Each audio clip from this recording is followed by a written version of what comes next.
Менің тақырыбым бір ақ қой. Ғылым, білім, қазір академияда жұмыс істеймін.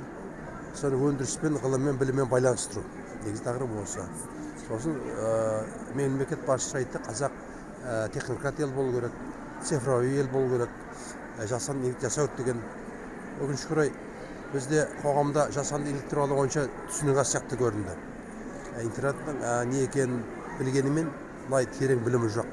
Осы туралы жасанды интеллект туралы түсінік жүргізу, оны насихаттау, оның пайдасы мен зиянын түсіндіру. Ең бастысы жасанды интеллектті жасау үшін адамның өзі қатысу керек. Біздің қазақ өкінішке орай екі қателік жасады. Бірінші, латиницаны жасағанда тек қана филологтар жасайды деді. Филологтар жасай алмайды. Өйткені ол филологтар теоретиктер. Ол халықтың тірлігі болу керек, халық қатынасу керек. Екінші, жасанды интеллектті математик жасайды, жасай алмайды. Өйткені жасанды жасау үшін ең алдымен оның астында базасы болу керек, түбірі болу керек. Палау жасау үшін ет керек, күріш керек, сәбіз керек. Сенің етіңде жоқ, сәбізіңде жоқ, күрішіңде жоқ. Ол не далақ ол.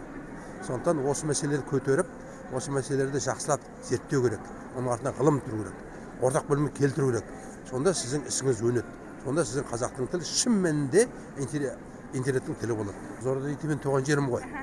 Осыдан 125 километр жерде менің туған жерім Шиел дейтін. Сол Қызылордаға әйтеуір шақырса да келем, шақырмаса да келем. Анда-санда енді адам ағайын туыс бар, анда-санда келіп тұрам. Келген сайын бір жақсылық көрем.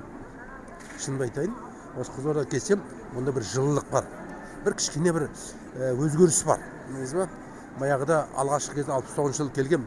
Сонда есімде осында енді ауыл ғой енді. Ауылдың кішкене жақсы түрі болады. Бірақ 5 этажды үй болады. 5 этажды үйді көріп сонда қуанғам. Қазір 5 этажды үй емес, әрбір көшеде ағаштар өсіп тұрып, көше тап-таза. Аэропорттан бері келсең, жол тақтайдай. Ондай тақтай жолды мен ішінен көргенім жоқ, шынымды айтайын. Мен болмаған дүниеде жер жоқ. Соның ішінде Қызылорда дейтін менің жүрегімде ең төрінде орын алған.